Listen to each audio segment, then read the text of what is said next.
Apocalipsis capítulo 9. El séptimo sello se ha abierto, lo vimos la semana pasada en el capítulo 8. Con la apertura de este séptimo sello, 7 ángeles en el cielo empiezan a tocar 7 trompetas que desatan una serie de cataclismos sobre la tierra. Se nos habla acerca de que cae granizo y fuego mezclados con sangre sobre la tierra. Se nos habla acerca de cómo algo como una montaña ardiendo cae en el mar y la tercera parte del mar se convierte en sangre y la tercera parte de los seres vivientes en el mar mueren y la tercera parte de las naves son destruidas. Estaba pensando cuando estaba viendo este pasaje y repasé parte de lo que estudiamos la semana pasada y estaba pensando cómo la mayoría de los productos que se transportan intercontinentalmente ahorita en nuestros días es hecho a través de barcos. Cuando yo trabajaba para Quicksilver, tenían fábricas en Centroamérica, en Sudamérica, en Yucatán, en Campeche, y lo que hacían para transportar todos sus productos de aquellos lugares hasta Estados Unidos, ya sea Texas o Luisiana, usaban barcos. Y me puse a pensar cómo la mayoría de los productos que se transportan de un país a otro, especialmente cuando se trata de cruzar los océanos, es por medio de barcos, incluyendo el producto más preciado de nuestros tiempos, que es ¿qué? El petróleo, ¿verdad? El petróleo es el producto más preciado de nuestros tiempos. Es más, vemos el estrecho de Hormuz, ¿verdad? En cuanto Irán empieza a lebrestarse, en cuanto Irán empieza a mover el sable, como le dicen, Estados Unidos inmediatamente manda barcos de guerra, todo tipo de barcos con aviones y todo lo demás, portaaviones. ¿Para qué? Para mantener ese estrecho abierto, porque si se interrumpe el flujo de petróleo, ¿qué sucede con el resto del mundo? Se viene abajo, ¿verdad? Entonces me puse a pensar todo esto y ¿se imaginan lo que la destrucción de la tercera parte de las naves va a ocasionar en la tierra?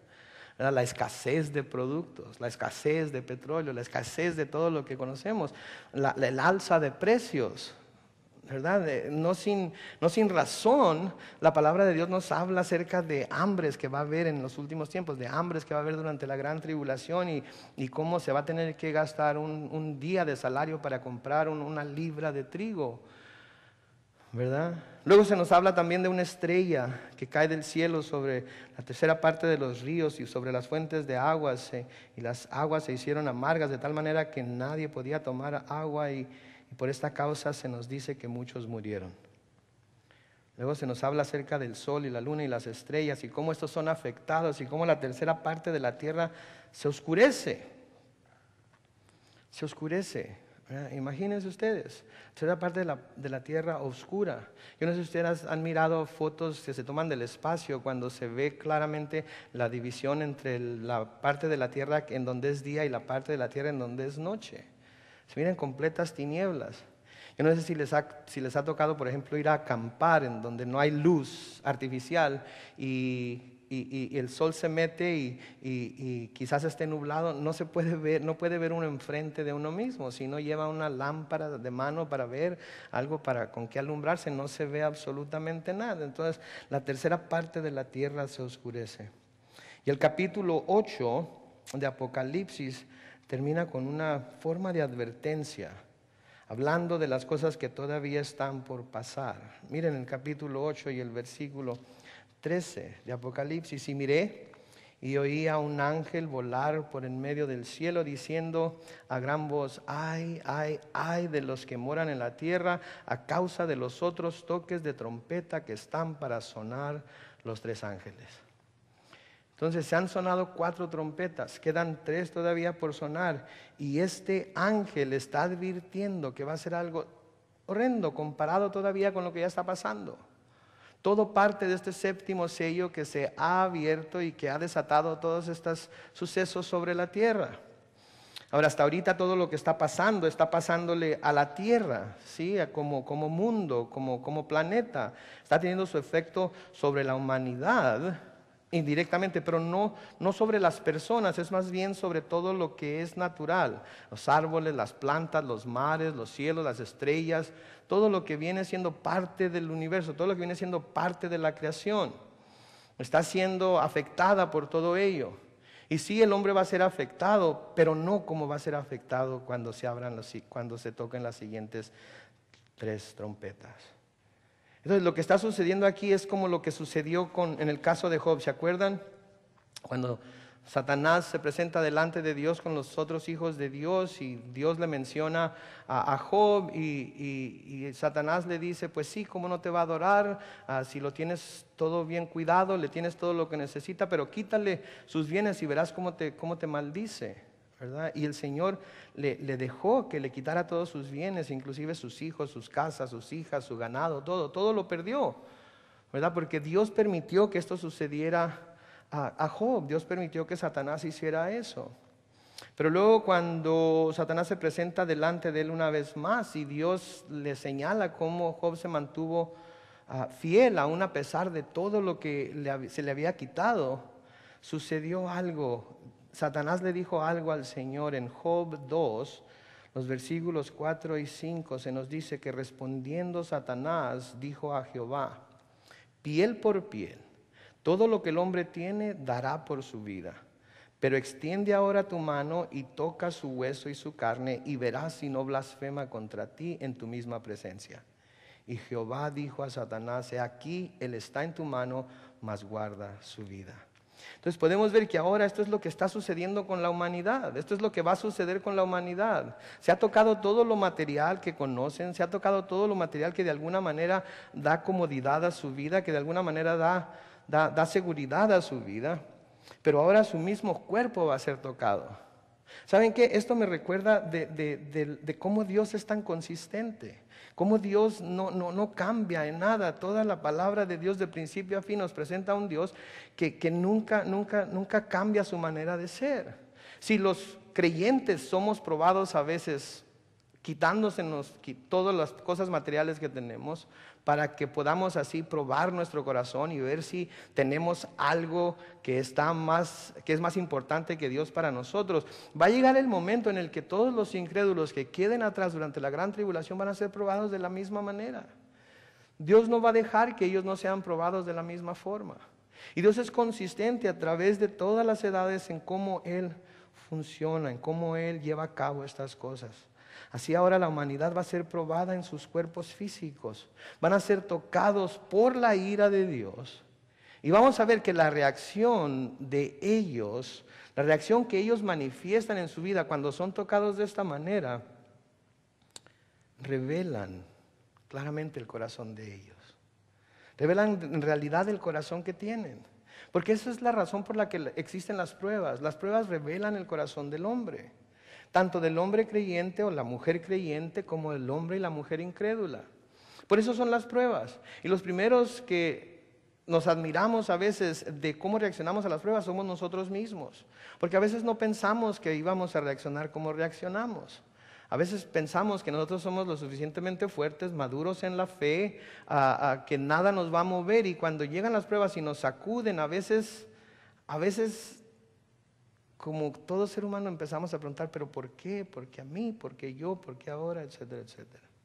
¿Verdad? Entonces ahora el Señor va a probar a la humanidad para que se dé cuenta la humanidad que cuando lo condene a una eternidad en el infierno, no lo va a hacer injustamente. Lo va a hacer porque ahí es en donde merecen estar. Nosotros no vamos a estar en el infierno no porque no sea lo que merecemos. Nosotros la única razón por la que no vamos a estar en el infierno es porque hemos creído en el Señor Jesucristo y hemos aceptado su señorío sobre nuestras vidas y hemos creído que su sacrificio fue presentado en nuestro lugar y porque ahora nosotros hemos puesto nuestra fe en Jesús solamente y en nada más vamos a escapar estas cosas. Pero el mundo va a ser probado. Ahora, antes de comenzar con el capítulo 9, debo primero decir algo muy importante. Algo muy importante para mí y es algo que ustedes deben saber, que es también muy importante para ustedes. ¿Sí? Yo tomo muy en serio la advertencia que se da en Apocalipsis 22, 18, en la segunda parte del versículo 18, que dice lo siguiente. Apocalipsis 22, 18 dice, si alguno añadiere a estas cosas, Dios traerá sobre él las plagas que están escritas en este libro. Si alguno añadiere a estas cosas, Dios traerá sobre él las plagas que están escritas en este libro. Yo tomo esto muy en serio. Yo temo a Dios, con un temor santo. Y por lo que he leído en el Apocalipsis, no quiero que ni la más mínima de las plagas que se mencionan ahí vayan a caer sobre mí. Entonces, quiero que todo lo que yo diga esté bien alineado con lo que la palabra de Dios ya dice acerca de estas cosas.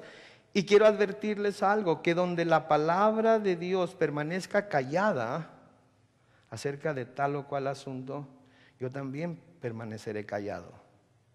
No les voy a dar especulaciones, ni les voy a decir es que son como, se parecen a esto o aquello. No, si la palabra de Dios no explica claramente algo que está diciendo aquí, yo no voy a tratar de explicarlo con mi propia sabiduría.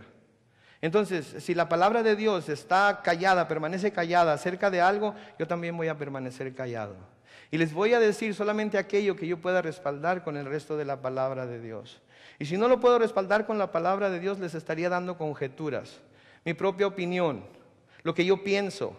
Y no quiero jamás decirles lo que yo pienso. Lo que yo pienso puede estar completamente torcido. Quiero decirles única y exclusivamente lo que la palabra de Dios dice. Entonces, habiendo dicho esto, comenzamos con el capítulo 9 y en el versículo 1. Y leemos: y el quinto ángel tocó la trompeta, y vi una estrella que cayó del cielo a la tierra, y se le dio la llave del pozo del abismo. Entonces, lo primero que vemos aquí es una estrella que cayó del cielo a la tierra, y se le dio la llave del pozo del abismo. Una de las primeras cosas que debemos saber aquí es que cuando se habla de una estrella, no se está hablando de una estrella como la que vemos en el cielo, no se está hablando de un meteorito, no se está hablando de algo como lo que hablamos cuando hablamos de aquella montaña que fue echada al mar. De hecho, estamos hablando aquí de una persona. Sin embargo, no estamos hablando necesariamente de un ser humano. Ahora, ¿por qué les digo esto? Porque las palabras se lee, en donde dice se le entregó, o se le dio, en el griego son la palabra atos, que es un pronombre personal. De manera que si lo tradujéramos literalmente, palabra por palabra, tendríamos que decir, y a él se le dio la llave del pozo del abismo. Pero a veces los traductores quieren traducir lo que es la esencia de lo que se está diciendo, y no traducen literalmente, básicamente interpretan. En el idioma español no diríamos, y a él se le dio la llave, si él es el único que está ahí.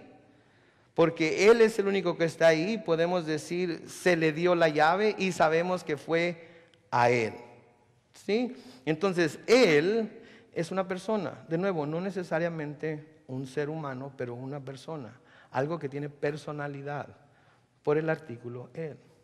Ahora, ¿quién era esta estrella? La forma en la que la frase está hecha aquí, vi una estrella que cayó del cielo a la tierra, se puede traducir también de esta manera: vi una estrella caída del cielo a la tierra. O sea que no la vio en el acto de caer, sino una estrella que ya había caído. Una estrella que ya había caído. Ahora, la palabra estrella se usa también para describir a Satanás. Se dice que él era la estrella de la mañana. De hecho, en Isaías 14:12 dice: ¿cómo caíste del cielo, oh lucero? Que también se puede traducir estrella, hijo de la mañana. Entonces, Satanás es identificado con la palabra estrella. Y Satanás ya para este tiempo ya había caído del cielo. Satanás, de hecho, es un ser caído.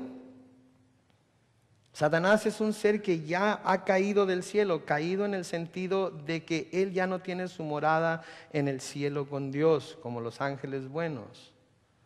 Él ahora es el príncipe del poder del aire, él ahora vive en el ámbito espiritual, pero no tiene su morada en el cielo, aun cuando todavía puede presentarse delante de Dios. Al mismo tiempo tenemos que recordar que en el libro de Job se nos dice que Satanás aún tiene esa habilidad para ir delante de Dios, y Dios le da permiso de que se presente delante de él. ¿Por qué? Yo no lo entiendo. Pero eso es lo que la palabra de Dios dice, y lo que la palabra de Dios dice es lo que yo creo. Y entonces Satanás tiene ese acceso, pero es una criatura caída en el sentido de que su morada no está en el cielo. Pero va a llegar el día en el que será expulsado para siempre del cielo y será echado al infierno junto con sus otros ángeles. Y así ya no va a volver a tener acceso ni al cielo ni a la tierra. Va a estar por una eternidad en el infierno.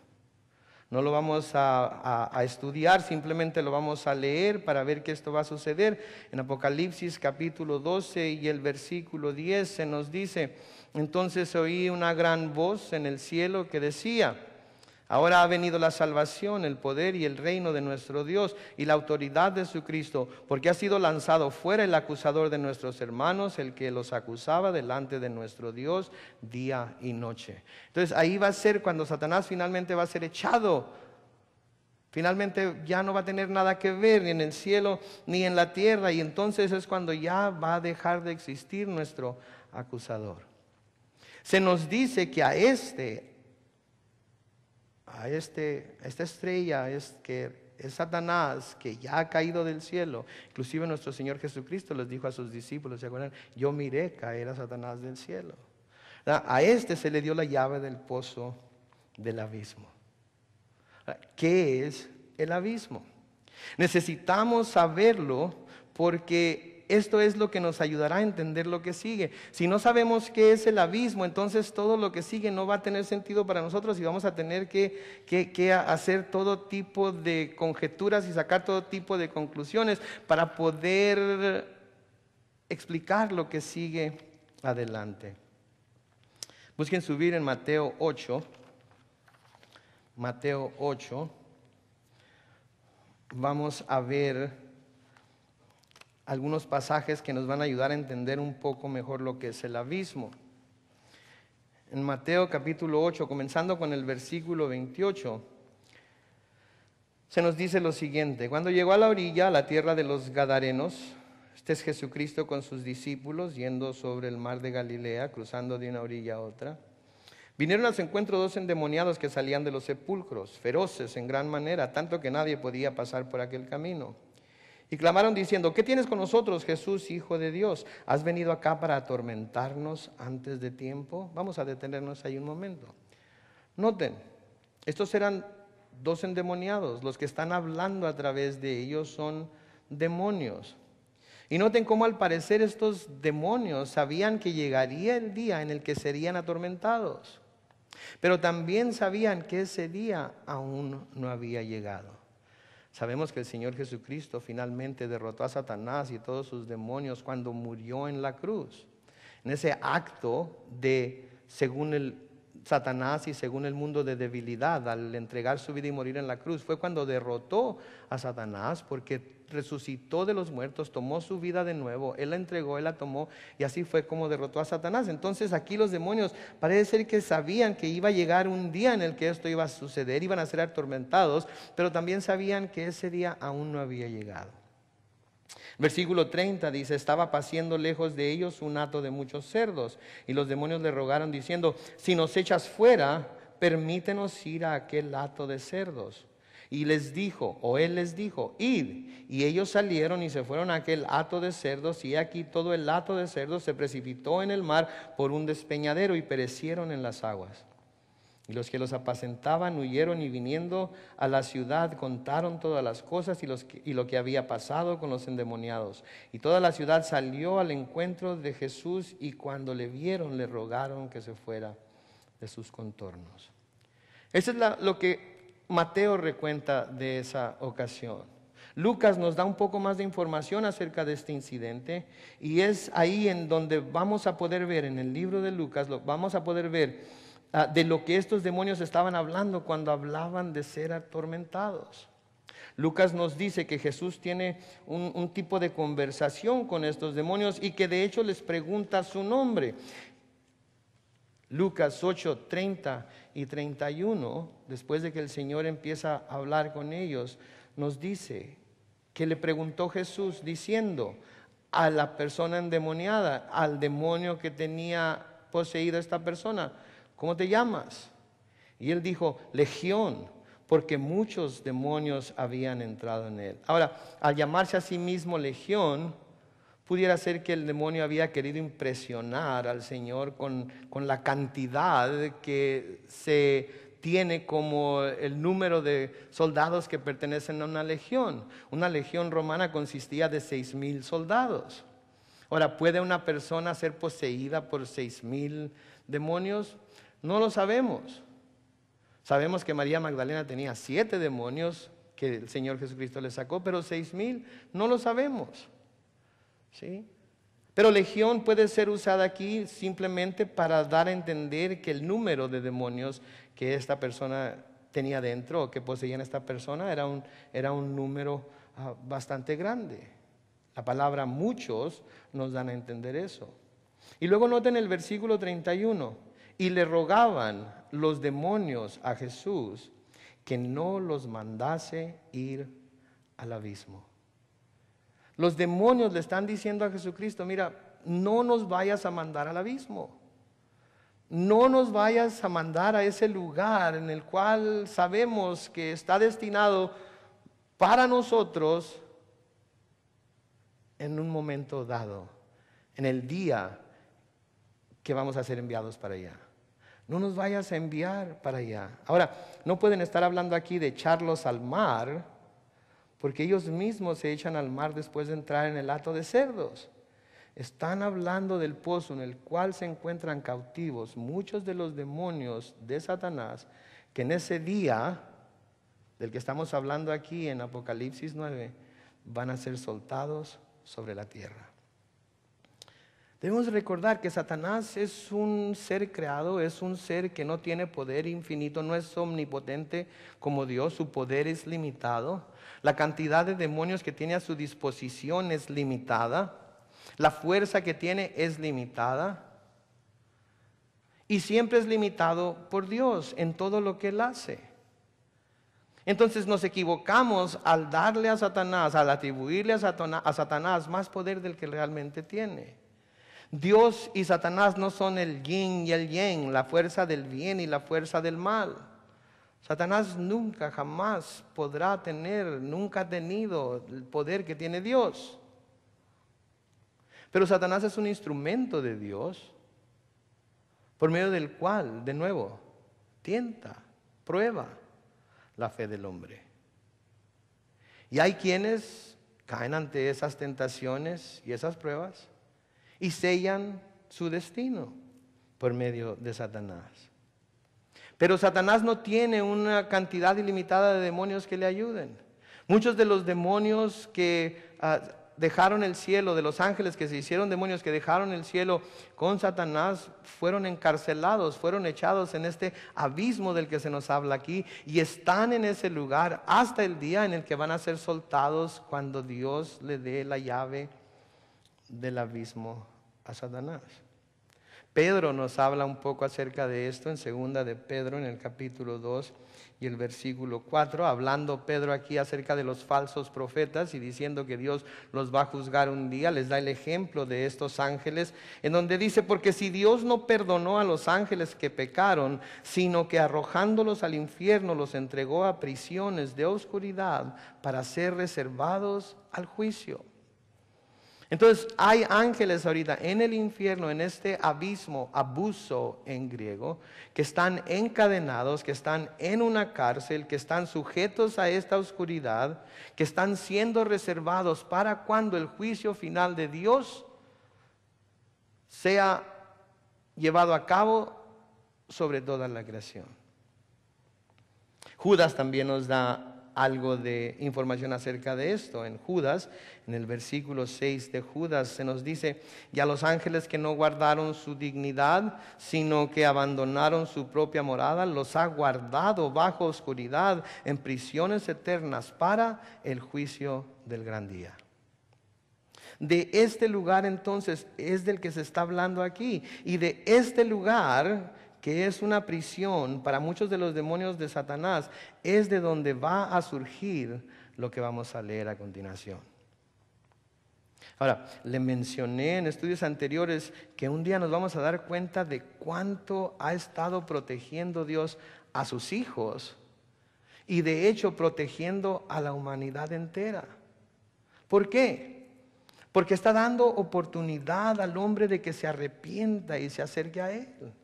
Porque está dando oportunidad a la humanidad de que reconozca su necesidad del Salvador y que venga al conocimiento de la verdad, pida perdón a Dios, pueda ser perdonado, pueda ser transformado y pueda vivir para Dios. Y también está protegiéndonos a nosotros porque somos sus hijos. Y porque Él no quiere que nos suceda o seamos probados más de lo que podemos soportar. Las pruebas que el Señor nos manda son pruebas que Él deja que lleguen a nuestra vida porque sabe que tenemos la fuerza para soportarlas. Y cuando nos hace falta fuerza, Él, por el poder de su Espíritu Santo, nos fortalece para que podamos soportarlas. Entonces, un día nos vamos a dar cuenta de en realidad de cuánto nos está protegiendo el Señor. Si Satanás ahorita tuviera libertad para hacer lo que le viniera en gana, como mucha gente cree que tiene, como mucha gente dice que Satanás tiene, imagínense lo que sería del mundo. Si todavía estando aquí lo que lo está deteniendo, pasan las cosas que pasan, imagínense si tuviera rienda suelta y Dios no lo controlara como lo controla. Pero para este tiempo del cual estamos hablando aquí en Apocalipsis 9, lo que estaba deteniendo la maldad, lo que estaba estorbándole a Satanás, ya ha sido quitado y se verá a Satanás y a sus demonios hacer de las suyas con toda la humanidad. Eso es lo que leemos en 2 de Tesalonicenses 2, los versículos 7 al 10. En donde dice, porque ya está en acción el misterio de la iniquidad, ya está en acción. Ya está obrando, ya está sucediendo. El misterio de la iniquidad ya está ahorita en el mundo haciendo y deshaciendo, pero no está haciendo y deshaciendo libremente. Se nos sigue diciendo aquí, solo que hay quien al presente lo detiene, hasta que Él a su vez se ha quitado de en medio. En el versículo 8 dice, y entonces se manifestará aquel inicuo, a quien el Señor matará con el espíritu de su boca y destruirá con el resplandor de su venida. Inicuo cuyo advenimiento es por obra de Satanás, con gran poder y señales y prodigios mentirosos, y con todo engaño de iniquidad para los que se pierden, por cuanto, noten por favor, por cuanto no recibieron el amor de la verdad para ser salvos. Entonces ahorita este poder, que es el Espíritu Santo, la presencia de la iglesia en el mundo está deteniendo a Satanás, está deteniendo al anticristo. Aun cuando vemos que de todas formas están pasando cosas propiciadas por él, que de todas maneras están pasando cosas que son iniquidad, que son malas, que son para castigar, para traer todo tipo de dolor y aflicción. El Señor aún así está deteniéndolo. Pero va a llegar el día en el que va a ser quitado.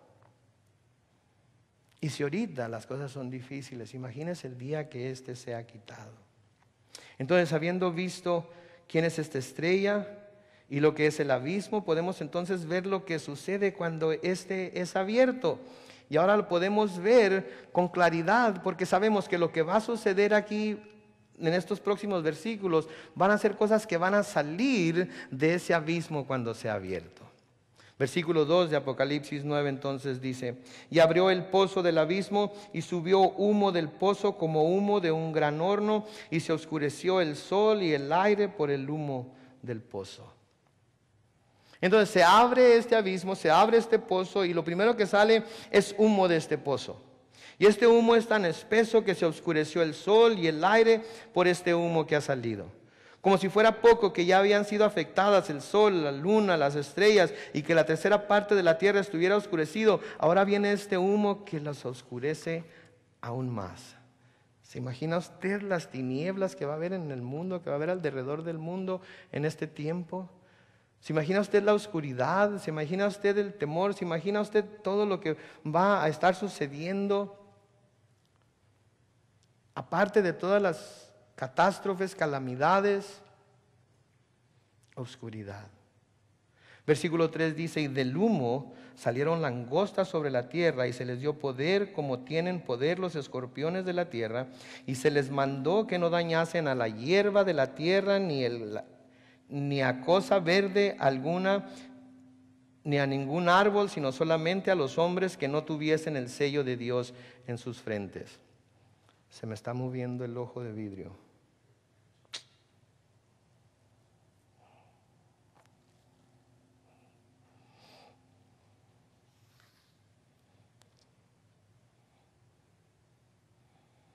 Mi ojo, mi ojo.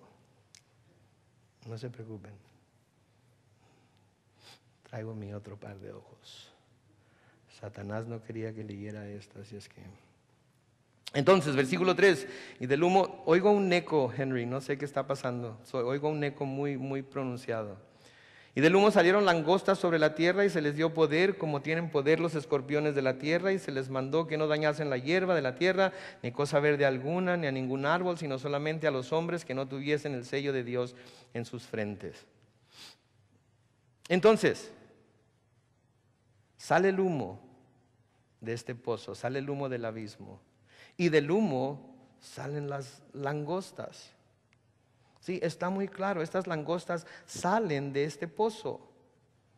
Estas langostas tienen que ver con los demonios que están en la cárcel, en este pozo, puestos ahí por Dios hasta este tiempo. Ahora, las langostas no es curioso que se mencionen aquí o que se usen aquí, porque la langosta es algo que es usado a través de las Escrituras como algo que Dios manda sobre la tierra cuando quiere de alguna manera hacer caer juicio sobre la tierra. Fue una de las plagas que Dios hizo caer sobre Egipto, cuando quiso convencer a Faraón de que dejara ir al pueblo judío, de que dejara ir a los hijos de Israel. Ahora, ¿qué es una langosta? Aquí en la Biblia la llaman langostas, y nosotros los que no conocemos de esto, al menos yo con la primera vez que leí langosta en la Biblia pensé que eran esos animales marítimos que son tan sabrosos, ¿verdad? Con mantequilla y con tortillas de harina, las que venden en Puerto Nuevo, ¿verdad? Eso es lo que yo me imaginaba, pero eso no es lo que las langostas en la Biblia son. Lo que las langostas son en la Biblia son de hecho lo que nosotros conoceríamos como chapulines o saltamontes. Un insecto que puede causar mucho daño en la agricultura porque tiene un apetito muy, muy voraz. Y por el número de insectos y lo rápido que se pueden reproducir, pronto se pueden convertir en una plaga en muy poco tiempo. Ahora, obviamente, por como estamos viendo de dónde han salido, estas langostas no son langostas naturales. Se les dice que no dañen la vegetación. Esto es lo que normalmente las langostas dañarían. Estas son, de acuerdo con el comentarista John Walvoord, una presentación o una representación visual de una plaga de demonios que son soltados sobre la tierra. Eso es lo que son, una plaga de demonios que son soltados sobre la tierra. La idea entonces es simplemente que como parte del juicio de la gran tribulación, Dios va a permitir que las huestes demoníacas que hasta entonces han estado encarceladas desciendan, salgan del pozo y desciendan sobre la tierra como una plaga de langostas destructivas. Ahora, aquí es en donde es muy importante, ¿no?, lo que nos habla Apocalipsis 22:18, de no poner más de lo que la palabra de Dios dice. Porque hay muchos que han sugerido que estas langostas son herejes, que van a cubrir la tierra. Otros que son musulmanes. Otros han dicho que son turcos. Otros los han identificado como jesuitas. Otros los han identificado como monjes. Inclusive hay quienes los han identificado como protestantes. Por favor. Okay. Son necedades esas. Lo único que eso causa es que haya animosidad entre el cristiano y los grupos mencionados, ¿verdad? Porque si los musulmanes son las langostas, entonces ¿para qué alcanzarlos? ¿Para qué predicarles el evangelio? Si los turcos son las langostas, entonces ya están perdidos. ¿Para qué llevarles las buenas nuevas del Evangelio de Cristo? ¿Para qué llevarles la Biblia? ¿Para qué enseñarles las Escrituras? No tiene caso. Pero eso no es lo que son. Son langostas, son demonios que vienen con esa habilidad de las langostas para arrasar con todo, para acabar con todo. Ahora noten que se nos habla acerca de los que tuviesen el sello de Dios en sus frentes y cómo ellos van a ser protegidos de estas langostas. Claramente se está hablando aquí de los 144,000 que vimos que se les puso el sello en la frente para ir a para servir a Dios como siervos de Dios. Pero no solamente ellos, sino que quizás ya para este entonces haya más que esos 144,000 que habrán creído por el testimonio de ellos. De hecho, en Apocalipsis 14:4, y no me quiero adelantar mucho, pero en Apocalipsis 14:4 se nos dice que estos 144 fueron redimidos de entre los hombres como primicias para Dios y para el Cordero. Cuando se nos habla de que fueron como primicias, se nos está diciendo de que ellos fueron los primeros que fueron señados por Dios. Pero si ellos fueron las primicias o los primeros, quiere decir que va a haber más. Entonces, todos los que son sellados en la frente con el sello de Dios van a ser protegidos, pero nadie más. Este es un juicio de Dios que va a ser inescapable. Nadie se va a poder escapar de él, excepto los que estén sellados. En el versículo 5 se nos dice: y les fue dado no que los matasen, sino que los atormentasen 5 meses. Y su tormento era como tormento de escorpión cuando hiere al hombre. El propósito y el tiempo que esto iba a durar estaban bajo el gobierno de Dios, estaban bajo la soberanía de Dios. Y el propósito de todo esto era para buscar que el hombre se arrepintiera. Era buscando que el hombre dejara a un lado sus maldades. Era para que el hombre clamara a Dios. Pero como vamos a ver más adelante, el hombre no hizo esto. Es más, adelántense un poquito en el capítulo 9, los versículos 20 y 21. Simplemente los vamos a leer, no nos vamos a adentrar en ellos. Pero se nos dice al final del capítulo 9, en los versículos 20 y 21, y los otros hombres que no fueron muertos con estas plagas, ni aún así se arrepintieron de las obras de sus manos, ni dejaron de adorar a los demonios y a las imágenes de oro, de plata, de bronce, de piedra y de madera, las cuales no pueden ver, ni oír, ni andar, y no se arrepintieron de sus homicidios, ni de sus hechicerías, ni de su fornicación, ni de sus hurtos. Aún estando pasando por esta situación, aún estando pasando por este tormento, aún estando siendo afectados por esta plaga, aún siendo tocados por estos demonios, ni así se arrepintieron, ni así clamaron a Dios. Es triste. Y me hace de nuevo pensar en aquellos que dicen: no, si ya va a haber salvación durante la gran tribulación, yo me espero mejor a la gran tribulación. ¿Creen en realidad que van a poder en ese tiempo hacerlo? Lo dudo. En el versículo 6 dice: en aquellos días los hombres buscarán la muerte, pero no la hallarán, y ansiarán morir, pero la muerte huirá de ellos. ¿No se le hace terrible esto? Hace tan horrendo el tormento de estos demonios sobre los hombres que los hombres van a querer morir y no podrán.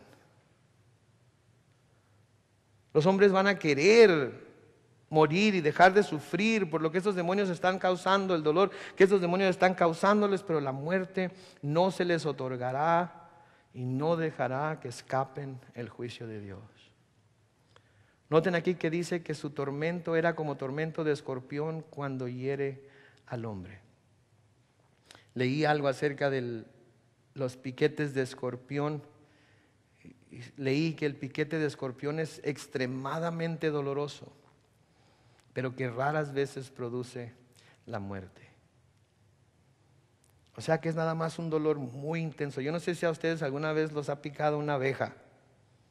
El dolor que se siente y quisiera uno de alguna manera quitarse. O si les ha picado una de esas mantarrayas en la playa.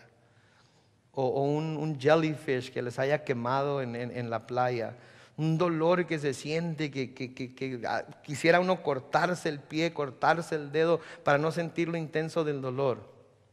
Hay un pescado que se llama sculpin, que es muy espinoso, tiene arriba unas espinas, y cuando esas espinas lo pican a uno, se empieza a sentir un calor que empieza en donde se da la picadura y a través de toda la mano. Y se tiene que meter la mano mucha gente cree que se tiene que meter en hielo, pero en realidad lo que se tiene que hacer es mojarse con agua lo más caliente que se pueda soportar, pero es un dolor tan intenso que no hay forma de explicarlo. No hay forma de explicarlo. Y estos hombres van a ser picados por estas langostas que hieren a los hombres como escorpiones. Y el dolor va a ser tan extremo que van a querer morirse. Pero no se van a morir. La idea de que la muerte de alguna manera presenta un escape para el hombre es una decepción demoníaca. Es una decepción, es un engaño que Satanás ha inventado para que el hombre crea que la muerte de alguna manera le va a ayudar a escapar de sus sufrimientos, de sus tormentos aquí en la tierra. Por eso tanta gente se suicida, porque cree que va a escapar, cree que de alguna manera se va a librar de lo que está sucediendo aquí en la tierra y finalmente va a descansar.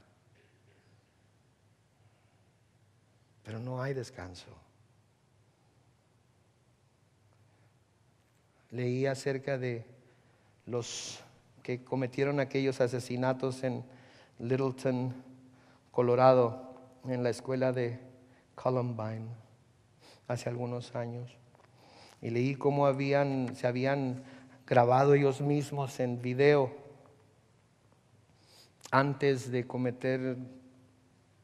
hacer lo que hicieron. Y leí cómo Eric Harris y Dylan Klebold, que se llamaban, dejaron este documento en video en donde explicaron lo que los había motivado a hacer lo que hicieron. En el último segmento del video que tomaron esa misma mañana antes de ir a hacer lo que hicieron, se dirigieron a sus padres y dijeron: este va a ser nuestro día de juicio en pequeño. Our little judgment day. Ellos iban a ser los jueces, el jurado y los ejecutores de la sentencia de muerte de todos los que mataron. Se dice que Klebold, mirándose un poco tenso, les dijo adiós a sus padres. Y dice en un segmento del video: a mí no me gustó mucho la vida, pero no se preocupen, voy a un mejor lugar que este. Qué engaño tan trágico el pensar que en el día que iba a cometer esos asesinatos, de alguna manera, cuando acabara con su propia vida, se iba a encontrar en un lugar mejor que este. De nuevo, una necedad. No hubo escape para Eric Harris y Dylan Klebold cuando la muerte les llegó. Pasaron de un estado de dolor y de tormento a un estado de mayor dolor y tormento todavía. La muerte es algo difícil de entender a veces. Es algo que a nadie nos gusta pensar en ello. Creo que fue Bill Gates que dijo: todo mundo se quiere ir al cielo, pero nadie se quiere morir. Es cierto, a ninguno de nosotros nos gusta pensar en la muerte. En la nuestra, en la de seres queridos, no nos gusta pensar. Pero cuando somos creyentes, cuando hemos puesto nuestra fe en el Señor Jesucristo, no hay razón para no pensar en ella. Como algo que Dios usa, si es que tarda su venida, para llevarnos a su presencia. Como algo que Dios usa también para el bien del creyente. ¿Sí? Como cristianos podemos ver hacia el futuro cuando el día de nuestra muerte llegue, sea dentro de poco, mucho tiempo, y podemos inclusive verlo con esperanza. No buscando morir, no buscando llegar a ese día por nuestra propia mano, pero sí anticipando que cuando muramos, nosotros sí vamos a ir a un lugar mejor que este.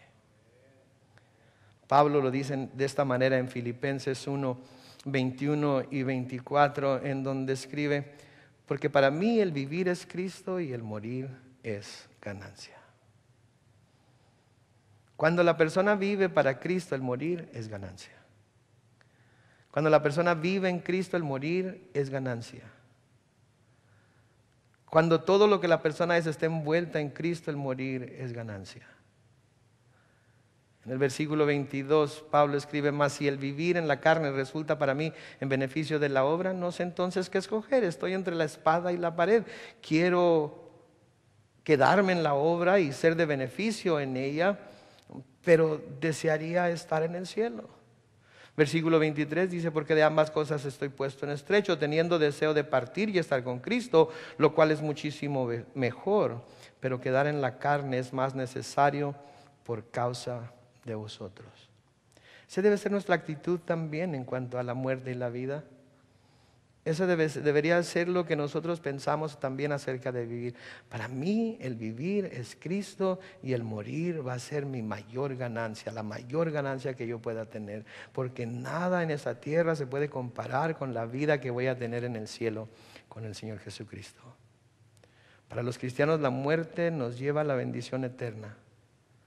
Para los incrédulos la muerte es ese salto, por así decirlo, del sartén del tormento al fuego de tormento eterno. No se acaba el sufrimiento. Creen que se acaba, pero no se acaba. Y Satanás a veces confunde a la gente, engaña a la gente y logra que la gente se quite la vida pensando que de alguna manera va a descansar de todas las pruebas y aflicciones de esta vida. Y no es así. Más vale mantenerse en las manos de Cristo, más vale mantenerse en el lugar seguro, que Él sea el que nos llame cuando Él quiera llamarnos, y mientras estemos aquí tener la esperanza de que Él nos va a sostener a través de las pruebas. Amén. Vamos a leer rápidamente aquí la descripción de estas langostas para terminar esta noche. Y vamos a ver el aspecto de ellas. Vamos a ver a lo que se parecían. Y quiero por favor que cada vez que vean la palabra semejante o como, la subrayen. Porque cuando vemos la palabra semejante o como, quiere decir que no es literalmente lo que se nos está diciendo aquí, sino que lo que se está viendo pudiera ser semejante o como lo que se está describiendo. ¿Cómo son en realidad? Lo único que podemos hacer es imaginarnos. Pero la palabra semejante o como es lo que nos dice que no podemos ir más allá de lo que Juan está escribiendo. Versículo 7 dice: el aspecto de las langostas era semejante a caballos. No eran caballos, eran semejantes a caballos. Pudieran haber sido rápidos como caballos, grandes como caballos, fuertes como caballos. Eran semejantes a caballos, preparados para la guerra. En las cabezas tenían como coronas de oro. No tenían coronas de oro, era algo que para él al verlos parecía ser que eran coronas de oro. Sus caras eran como caras humanas. Al ver él sus caras tenían algún semblante de ser humano. Quizás tenían 2 ojos, una nariz, una boca, o algo que parecía ser un ser humano. El versículo 8 dice: tenían cabello como cabello de mujer. Sí, de alguna manera lo que traían en la cabeza parecía ser el cabello de mujer, así como las mujeres acostumbraban en aquel tiempo a traer el cabello largo. Ahora, si son langostas modernas, a lo mejor traen el cabello corto, ¿verdad? A lo mejor algunas traen permanente, otras se lo laciaron. Yo no sé, pero traían el cabello, traían en la cabeza como cabello de mujer. Sus dientes eran como de leones, no eran leones. Sus dientes parecían ser de leones. ¿Cómo son los dientes de león? Colmillos grandes para desgarrar, para lastimar, para desmenuzar. Versículo 9 dice: tenían corazas como corazas de hierro, como corazas de hierro. Pareciera ser que tuvieran corazas de hierro. Aquí muchos hablan de que eran carros blindados o tanques o no sé qué tantas cosas. Yo no sé de dónde lo sacan, pero eso es lo que dicen. Y el ruido de sus alas era como el estruendo de muchos carros de caballos corriendo a la batalla. A veces se dice que por el estruendo y porque tenían colas como alacranes, que son helicópteros, que son de los ejércitos del anticristo y que van a estar atacando a los hombres. Y ¿cómo llegan a esa conclusión? Yo no sé. Eso no es lo que la palabra de Dios me dice a mí. Me dice que son como todo esto. ¿Qué quiere decir todo esto entonces? Por lo que yo leo aquí, de una cosa estoy seguro, que estos demonios venían preparados para la guerra. Venían preparados para darle guerra al hombre, venían preparados para atacar, venían preparados para hacer de las suyas, venían preparados a hacer todo lo que hubieran querido hacer con el hombre y al hombre. Obviamente Dios les había permitido tener algún tipo de cuerpo físico, les va a permitir tener un tipo de cuerpo físico. Es algo que los demonios ansían, quieren tener un cuerpo físico para causar más estragos aquí en la tierra. Por eso buscan poseer a los incrédulos. Y noten que dije incrédulos, porque aquel que cree en el Señor Jesucristo y tiene el Espíritu Santo de Dios morando en él, no puede ser poseído por un demonio, porque mayor es aquel que está en nosotros que aquel que en el mundo está.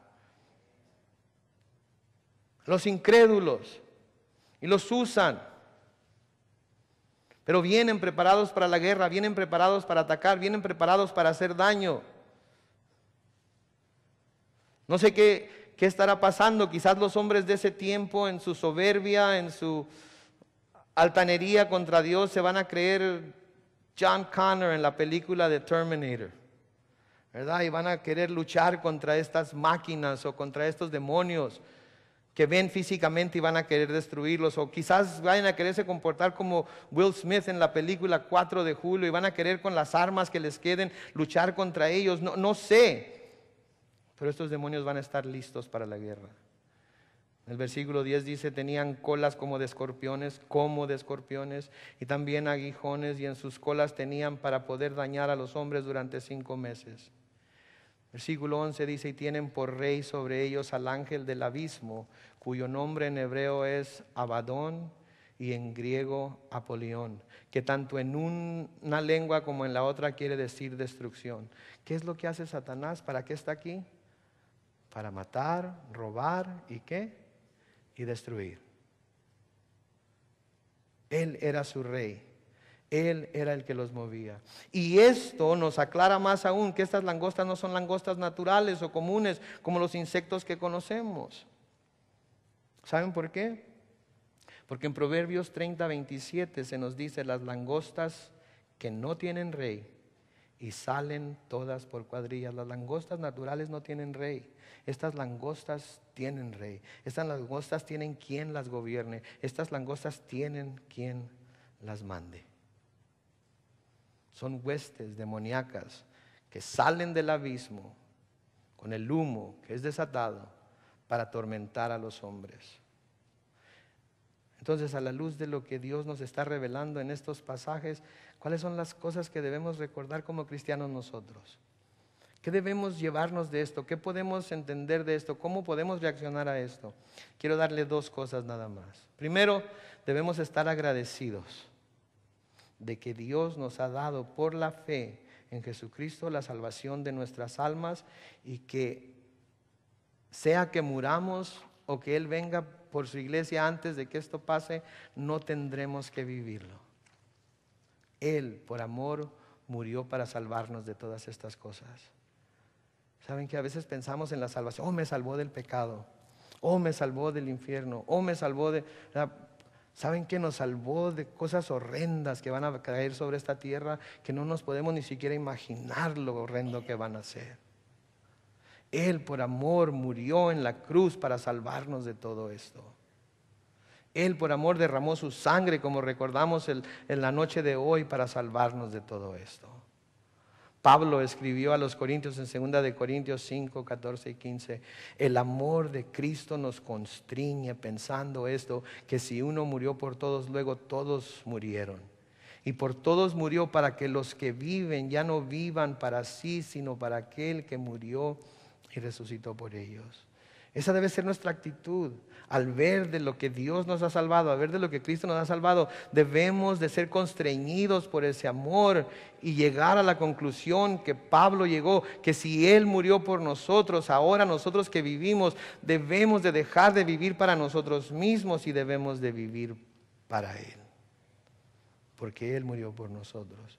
Y lo segundo es que deberíamos de testificar a diestra y siniestra acerca de cómo Dios nos ha perdonado a nosotros. Y cómo aún tiene el poder para perdonar. Y cómo aún a todo el que clame a Él, todavía puede salvarlo. Porque todavía es el tiempo aceptable. Todavía es el día de salvación.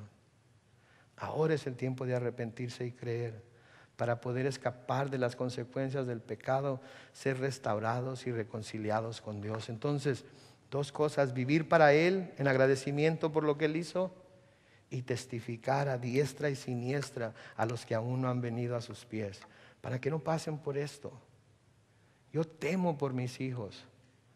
Temo que no vayan a rendir sus vidas delante del Señor Jesucristo, no simplemente con una oración del pecador que hicieron, sino que sus vidas muestren evidencias de que en realidad el Señor Jesucristo es su amo, Señor y Rey. Temo por mi familia que todavía no ha hecho esa profesión de fe, que se está rebelando contra Dios. Temo por aquellos que conozco a mi alrededor, que no escuchan el mensaje de salvación. Temo por ellos y tengo que seguirles diciendo día tras día, cuantas veces Dios me dé la oportunidad, advirtiéndoles de lo que viene, para que no tengan que pasar por ello. Déjeme preguntarle, ¿le da miedo esto? No por usted, por la gente que ama. ¿Le da miedo que vayan a tener que pasar por este tipo de cosas? Si le da miedo en realidad que vayan a tener que pasar por este tipo de cosas, en la próxima vez que se encuentre con ellos les va a decir: ¿sabes qué? Siéntate por favor, quiero hablarte de algo que es muy serio. Tienes que pensar en esto. Tienes que meditar en esto, porque no quiero que pases por ello. Y no quiero que Dios me vaya a reclamar a mí el no haberte dicho acerca de esto. Esas son las dos cosas que debemos llevarnos de aquí esta noche. Que el amor de Cristo nos constriña a vivir para Él y por Él. Y que el temor de que nuestros seres queridos pasen por estas cosas nos hagan abrir la boca cuanta oportunidad tengamos. Amén. Oremos. Padre Celestial, te damos gracias por tu palabra. Te pedimos, Señor, que nos ayudes a ver claramente, oh Dios, todas estas cosas día con día, que nos demos cuenta que el día se acerca en el que estas cosas van a ser desatadas sobre la tierra, Señor. ¿Y quién podrá salvarse entonces, oh Dios? No deseamos que nuestras familias, Señor, vayan a tener que pasar por esto. Es más, no deseamos que nuestros enemigos tengan que pasar por esto. Te pedimos, oh Dios, que nos ayudes a estar constantemente hablando de tu amor y gracia que todavía está disponible al hombre. Y te pedimos, Señor, como cristianos, que nos ayudes a llegar a esa misma conclusión de Pablo, de que si tú, Señor Jesús, moriste por nosotros, entonces ahora nosotros, los que vivimos por ti, vivamos ya no más para nosotros mismos, sino para aquel que nos ha salvado. Nos encomendamos a tu mano de gracia, Señor, y te damos gracias por esta noche, gracias por la comunión, gracias por permitirnos acercarnos a tu mesa.